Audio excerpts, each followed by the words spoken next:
晚上去现场做了什么？晚上是在现场是杀了人，那么谁叫杀的？就是听我小叶指挥啊。事后分得什么东西没有？然后我是拿60块人民币走啊。Halo rekan-rekan sejawat, gimana kabarnya hari ini? Tentu baik-baik aja ya. Kali ini, AA akan membahas satu keluarga di Tiongkok yang dihabisi dengan cara yang gila dan di luar akal sehat manusia. Berhubung kasus ini banyak menggunakan nama Mandarin, AA mau kalian perhatikan detailnya baik-baik ya, supaya nggak kebingungan hingga di akhir kasus. Dan disclaimer dulu ya, karena pelafalan Mandarin agak susah, jadi harap maklum ya, kalau kali ini AA agak kesusahan nih dalam mengucapkan nama pelaku dan korban. Maklum, lidah orang Indonesia. Gak usah berlama-lama lagi, langsung aja kita gaskan ke case-nya.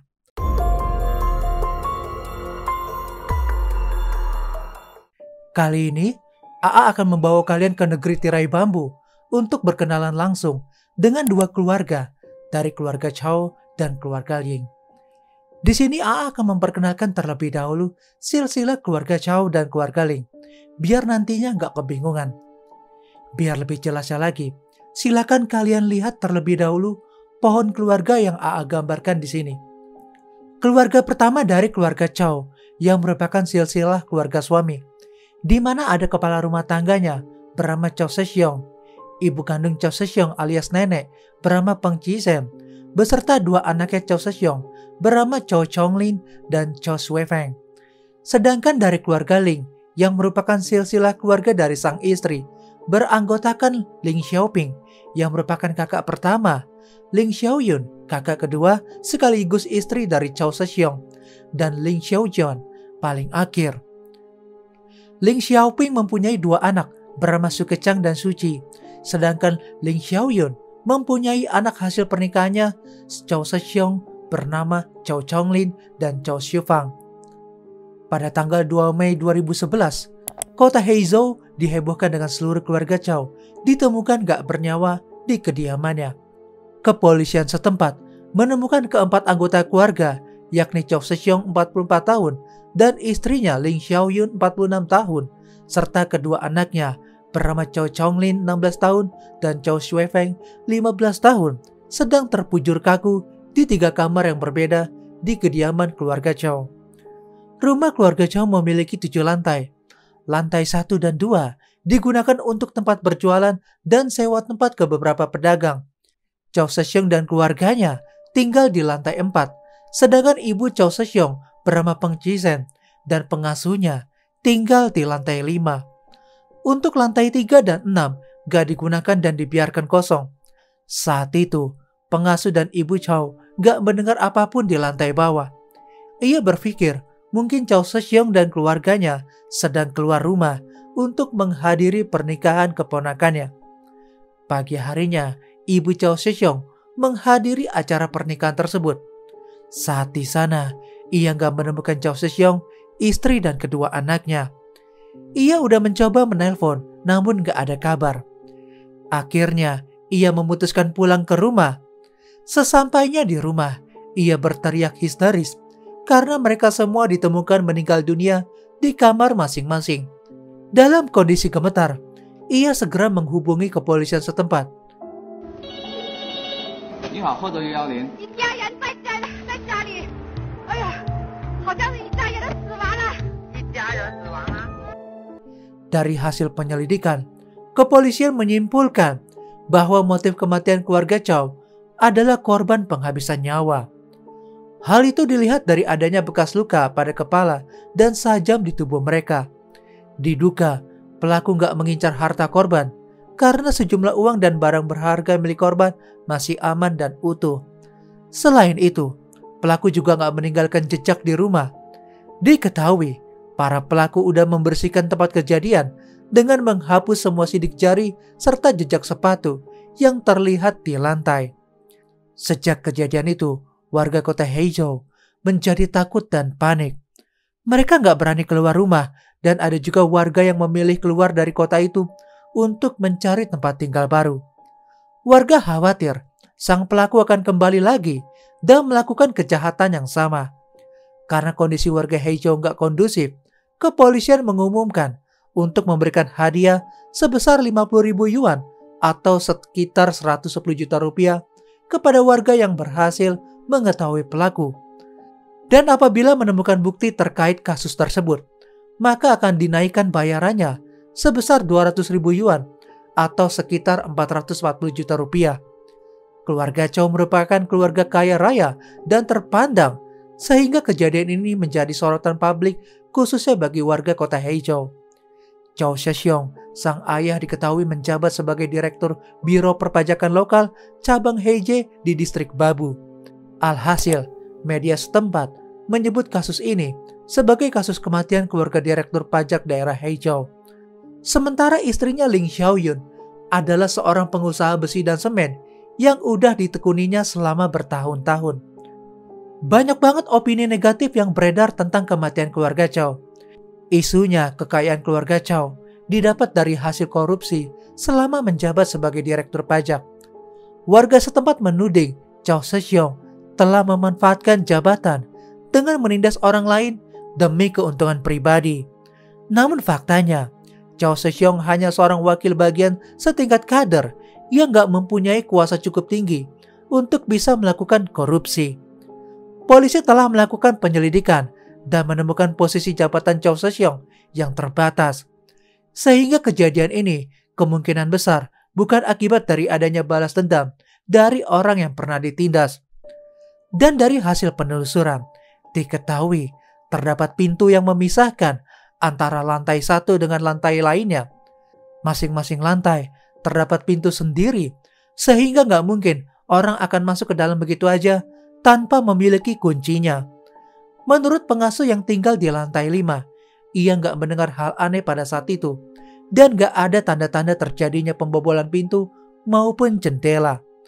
Dugaan polisi, kemungkinan besar keluarga Chow mengenal pelakunya, bahkan mungkin hubungan mereka sangat baik, sehingga pelaku memiliki akses kunci pintu rumah untuk bisa naik ke atas dan menghabisi para korban. Namun anehnya, polisi nggak menemukan adanya sidik jari yang ditemukan di lokasi kejadian, sehingga sangat sulit untuk menemukan sang pelaku. Menurut penyelidik, keluarga Chow memiliki 5 set kunci. Masing-masing 1 set dipegang Chow Zhexiong oleh suaminya, istrinya Ling Xiaoyun, ibu Chow bernama Peng Qisem, dan kedua anaknya. 1 set lagi dipegang oleh pengasuh ibu Chow Zhexiong, dan sisanya ditaruh di rumah sebagai cadangan. Polisi pun menginterogasi seluruh anggota keluarga Chow dan juga keluarga istri Chow. Mereka memeriksa ibu dan kakak Chow serta pengasuh ibu Chow, namun ternyata nggak ditemukan adanya keterkaitan mereka terhadap kasus tersebut. Berbeda dengan pihak keluarga Ling, di mana sang adik kandungnya Ling Xiaoyun bernama Ling Xiaochan diinterogasi. Dia memberitahukan petunjuk kepada polisi bahwa penyebab kematian keluarga kakaknya karena masalah cinta. Ling Xiaochan mengatakan bahwa Chow Zhexiong bukanlah suami pertama kakaknya. Namun Chow Zhexiong lah penyebab perceraiannya dengan mantan suaminya. Seiring berjalannya waktu, hubungan antara kakaknya dengan suaminya gak berjalan harmonis. Kakaknya sering memberitahu kepadanya kalau suaminya berselingkuh darinya. Namun Ling Xiaoyun sebenarnya juga sama memiliki simpanan. Mereka terlihat sebagai pasangan yang harmonis.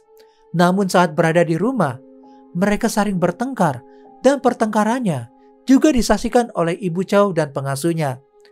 Ling Xiaoyun juga suka bercerita kepada pengasuh ibu Chow kalau suaminya seringkali pulang malam, sedangkan dirinya nggak boleh pulang malam. Hal itu menjadi selisih paham dan terjadi pertengkaran besar. Berdasarkan petunjuk Ling Xiaochan, polisi memanggil dan menginterogasi mantan suaminya Ling Xiaoyun. Namun akhirnya dibebaskan karena nggak ada bukti kuat darinya kalau ia terlibat dalam kasus itu. Polisi menduga kasus ini nggak ada kaitannya dengan masalah rumah tangga ataupun masalah pekerjaan. Tapi masih menjadi pertanyaan besar, apa penyebab kematian keluarga Chow? Polisi mulai mencoba memeriksa buku keuangan istri Chow dan ditemukan bahwa istrinya adalah seorang pengusaha yang perfeksionis karena ia masih mencatat semua pendapatan dan pengeluaran uang baik di rumah maupun di tempat usaha. Ia mencatat seluruhnya dengan sangat rapi di dalam buku, sehingga kepolisian menyimpulkan nggak ada tanda-tanda terjadinya konflik antara Ling Xiaoyun dengan mitra bisnisnya. 8 hari setelah insiden tersebut terjadi, polisi menemukan petunjuk baru berupa 2 jejak kaki di tempat kejadian pelaku. Yang pertama, ditemukan jejak kaki di ruang utilitas lantai 6, di mana ruangan ini jarang dipakai dan udah berdebu. Jejak kakinya seperti jejak orang yang sedang memakai kaos kaki. Sementara di lantai 4, polisi berhasil menemukan setengah pasang jejak kaki yang samar-samar. Dari hasil analisis, diketahui jejak kaki di ruang utilitas lantai 6 adalah milik seorang pria yang tingginya 1,6 meter. Sedangkan jejak kaki di lantai 4 berasal dari sandal wanita yang berukuran 37 dan biasanya dipakai oleh pengasuh Ibu Chow. Polisi berasumsi pemilik sandal tersebut adalah seorang wanita dengan tinggi sekitar 1,4 meter. Polisi juga nggak menemukan sandal tersebut di lokasi kejadian karena udah dibawa pergi oleh sang pelaku. Dari semua bukti yang dikumpulkan, kepolisian menyimpulkan kalau pelaku punya kunci rumah keluarga Chow sehingga dapat bebas keluar masuk ke dalam rumah. Karena kelima kunci set masih lengkap, pelaku mungkin udah membuat duplikat kuncinya. Pihak berwajib memfokuskan penyelidikan tentang kunci pintu dan akhirnya menemukan sebuah petunjuk dari ibunya Ling Xiaoyun yang mengatakan 5 bulan yang lalu ia tinggal di rumah putri keduanya untuk sementara waktu. Saat itu ia diberikan kunci 1 set oleh anaknya, namun ia nggak tinggal lama di sana karena nggak terbiasa. Akhirnya ia kembali tinggal bersama putri bungsunya Ling Xiaochuan. Ia menitipkan kunci itu kepada Ling Xiaochuan untuk mengembalikan kunci tersebut. Hal itu juga menandakan kalau Ling Xiaochuan punya kesempatan untuk bisa membuat duplikasi kunci tersebut sebelum mengembalikannya kepada kakaknya. Polisi pun mengalihkan kecurigaan kepada Ling Xiaochuan karena ia punya tinggi badan 1,61 meter dan mengenakan ukuran sepatu 37, cocok dengan jejak sepatu yang ditinggalkan pelaku di lokasi kejadian. Namun polisi belum memiliki cukup bukti yang kuat kalau Ling Xiaochuan ini diduga sebagai tersangka. Meski begitu, dari hasil penyelidikan lebih dalam, ditemukan catatan panggilan telepon yang diketahui bahwa sehari sebelum kejadian, Ling Xiaochuan telah menelpon kakaknya untuk meminta uang kepadanya pada pagi hari di hari kejadian sekitar jam 2 sampai jam 5 pagi. Ling Xiaochuan juga menelpon berkali-kali ke salah satu nomor dan setelah diketahui ternyata nomor telepon itu adalah nomor telepon seorang pria bernama Liu Sengming berusia 21 tahun. Ia adalah pacar dari keponakan Ling Xiaochuan yang bernama Suci. Suci adalah putri dari kakak tertua Ling Xiaochuan dan Ling Xiaoyun bernama Ling Xiaoping. Polisi kemudian mengetahui bahwa setelah malam kejadian, Liu Sengming dan Suci tiba-tiba meninggalkan kota Heizhou menuju Dongguan provinsi Guangdong yang jaraknya ribuan mil dari kota Heizhou. Hal tersebut membuat kecurigaan polisi semakin bertambah besar kepada mereka bertiga. Pada tanggal 12 Mei 2011, polisi berhasil mendapatkan informasi dari seorang supir taksi yang memberitahukan bahwa dia mendapatkan 3 penumpang yang terdiri dari 1 wanita dan 2 pria di dekat lokasi kejadian pada subuh pagi hari. Polisi yang bertindak cepat akhirnya berhasil menemukan keberadaan Liu Sengming dan Suci. Mereka dibawa ke kantor polisi. Dari hasil penyelidikan, akhirnya terungkap bahwa terdapat 3 orang yang terlibat dalam kasus kematian keluarga Chow. Selain Liu Sengming, ternyata kakak kandung Suci bernama Su Kechang juga terlibat langsung dalam kasus tersebut. Banyak saksi mengatakan bahwa pada malam kejadian, Su Kechang terlihat berada di lokasi kejadian. Hal tersebut dapat diketahui karena Su Kechang mempunyai cacat fisik pada kakinya sehingga mudah dikenali orang. Dan pemeran utama yang menghabisi keluarga Chow adalah Ling Xiaochuan yang merupakan adik paling akhir. Sedangkan Suci sendiri sama sekali nggak mengetahui apa yang telah terjadi terhadap keluarga tantenya. Ia hanya diminta Liu Sengming untuk menemaninya kerja di daerah Dongguan. Suci bersaksi pada awal tahun 2011, Ling Xiaochuan mendatanginya dan menyatakan keinginannya untuk menghabisi seluruh keluarga Chow. Namun Suci nggak menanggapi permintaannya dan menolak ajakan tersebut. Ketiga tersangka itu akhirnya ditangkap untuk pemeriksaan lebih lanjut. Kasus yang berhasil diselesaikan dalam kurun waktu 18 hari itu mengundang banyak pertanyaan. Karena pelaku yang terlibat itu masih punya hubungan saudara, terutama Ling Xiaochuan, di mana ia tega menghabisi kakak kandungnya sendiri. Setelah melewati tahap investigasi, ternyata kasus ini bermula dari permasalahan hubungan keluarga. Sebelumnya keluarga Ling tinggal di sebuah desa di Hongtian, kota Heizhou. Ia memiliki 5 saudara kandung yang terdiri dari 2 laki-laki dan 3 perempuan. Kakak perempuan tertua bernama Ling Xiaoping memiliki kesehatan yang buruk sejak kecil. Sejak jatuh sakit, ia gak dapat berjalan dan hanya mengandalkan kursi roda untuk berpergian. Meski ia menikah dan memiliki anak, namun keluarganya hidup dalam kemiskinan dan tinggal di pinggiran kota.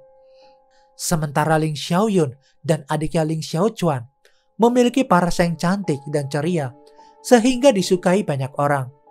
Namun sayangnya, mereka memiliki kehidupan dan perekonomian yang berbeda. Pada awal pernikahan Ling Xiaochuan, ia hidup bahagia bersama dengan seorang polisi lalu lintas yang cukup berada. Ia bahkan diperlakukan seperti permaisuri di rumahnya. Para saudaranya harus datang sendiri ke rumahnya jika memerlukan bantuannya sendiri. Saat itu, Ling Xiaochuan masih belum punya banyak uang dan masih harus bekerja keras merintis usahanya. Namun sayangnya, kehidupan pernikahan Ling Xiaochuan gak bertahan lama dan berakhir dengan perceraian. Ia kemudian menikah dengan seorang pekerja biasa dengan penghasilan yang kecil, sehingga kondisi keuangan mereka terpengaruh dan jatuh miskin.